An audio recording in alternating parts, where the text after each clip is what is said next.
So Terrance, you put this in there right before I was about to put it in there. I think you and I were both working on a rundown around the same time this morning. But Facebook basically have locked out a ton of users. I mean, quite a few. I mean, it's quite a few users that they've actually locked out because people didn't pay attention to the spammy looking email that they've been sending out. Right. So Facebook can't get right. They either letting everybody in, letting everybody do anything they want to do on Facebook, or they locking people out. And what what Rob mentioned was, ideally what you're not supposed to do is if you get any email from any company that you do business with that you may have an account with, and they send you an email that says, hey, your password is expired, or hey, it looks like you logged in suspiciously from some other place, click here to change your password or update your security settings. You're not supposed to do that. You're actually supposed to go to the website. For example, if it was Facebook, it sent you an email, said, hey, we have some suspicious activity. Click here. Don't click here in the email. Go to facebook.com if you're concerned and look into it, do deeper investigation there. So what was happening was Facebook was actually sending a legit email to not all users, according to this story I'm reading on The Verge. It was people that people may target, like if you're a journalist, if you are a political person, if you are some sort of entrepreneur, whatever the case may be. Facebook kind of said, okay, these are the type of people that may need this two-factor authentication service that they call Facebook Protect. They were sending it out in email saying, hey, you may want to look at your two-factor authentication settings. Click here to go through the process to set up Facebook Protect. And they put a deadline. You've got until this date to do it.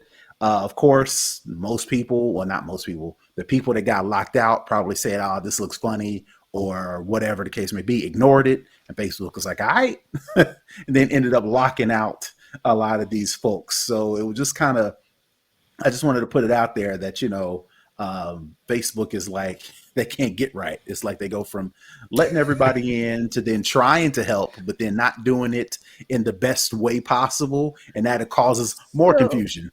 So I got this notification, I guess as a journalist, but it was in mobile. Like I'm not sure if I got an email. The email address I use for Facebook is one that I don't use for anything else. So, to actually have to log into WordPress or into Bluehost to check that email, that inbox, I'm not doing that. But I did get a notification on mobile when I opened up the app one day to look at Facebook. That was the first thing that was there. And it was like, I already have two-factor authentication enabled, so I didn't have to do anything. I think it just went through and checked that it was enabled. So it was a pretty easy process. It's interesting that there's so many people apparently using Facebook on desktop and still, logging in with a username and password and getting emails from them, that they would have even chosen to do it that way. Because like I said, the mobile process was just fairly benign. And, I looked at it, I was like, okay, tap, tap, tap. And they were like, oh, you're good. And then I just went on about my day. So it was interesting to read this article and see how many people were having issues with this, because it just didn't need to be that deep. Honestly, it didn't seem like it. They definitely could have went a different route than sending emails out. And then even to the point of the email they sent was like from security@facebookmail.com.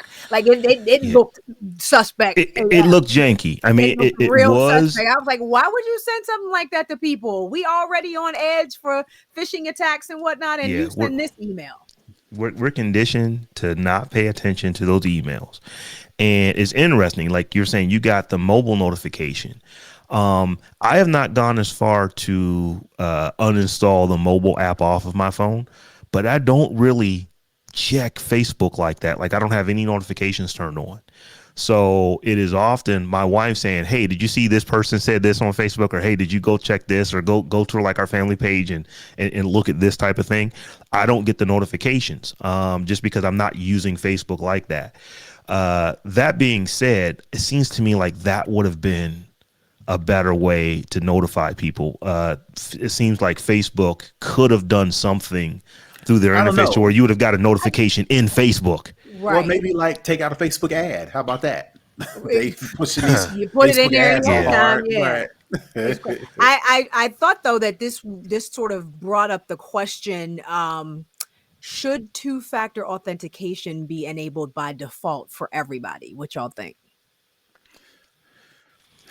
I would say yes, only because it's going to force people to adopt it on a regular and just get through with it. Because eventually we're going to go there. Before we talked last week or a week before about getting rid of passwords altogether.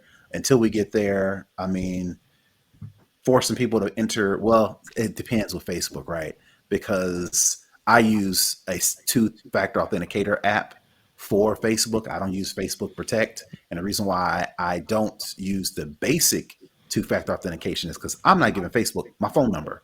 And that's how most people do the basic level two-factor authentication is they want your phone number, they want your mobile number so they can send you a code via text message. You enter that code, then they let you in. I ain't giving Facebook my phone number. So that would be my only drawback to forcing people to do it by default, because most people are not going to use a authenticator app. They're going to use their mobile number, and then that's just more information that they got.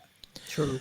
I would say Facebook should strongly encourage over in the course of years. I mean, it would take them a long time, or should take them a long time, because I think when you think about Facebook, you know, the three of us, we are extremely into tech, and using two-factor authentication is nothing for us. But Facebook has to worry about, if we force this and we mandate it, are we going to lose customers simply because they just decided not to? I'll just go to Twitter. I'll go to something else that's not making me jump through these hoops. Take that extra step, yeah. So I think what they would need to do, instead of like they did for these, you know, for these level accounts, the journalists, the the activists type of accounts that they kind of force this on, they're going to have to do a much softer approach to where it is just, we're going to inundate you with ads that you need to turn this on. You need to figure this out. Here's a video on how it works, because I'm thinking of several people that if they were to do that, Facebook is just broke and I can't log into it anymore. They get frustrated with it, and then they move on to something else. And there are all these other social media platforms that are waiting for for that to happen. So it's interesting because I was just on Daily Tech News Show on Friday, and we were talking about the time that's coming when passwords will go away. There's a standard called FIDO, and I'm not sure what that stands for, but it apparently works very well. It's a token. It's a whole kind of token system that would eliminate the need for passwords, but they can't get the websites to implement it and make it standard across, because it's already, I think it's already standard across operating systems. But the websites themselves, they have been very slow to adopt it. So, but I think that's where we're going. I agree with you, Terrance. Like we gonna get rid of these passwords once and for all, sooner rather than later. So it can't come soon enough, honestly. So yeah, I'm just like, Facebook, they just, I think you said it perfectly, can't get right. It's like, because this is a good thing. I mean, it's, it is a good thing. They push it through an official email, but it's like, you have to just think that a lot of people aren't going to pay attention to that. And also they should have some signals on the number of people who didn't do it. And when they see the sheer number of people who didn't go through it, it's like, hey, maybe before we actually just eliminate their access, we push out some more information to them to say, hey, you need to do this. We really mean it for the next date. I don't know. But like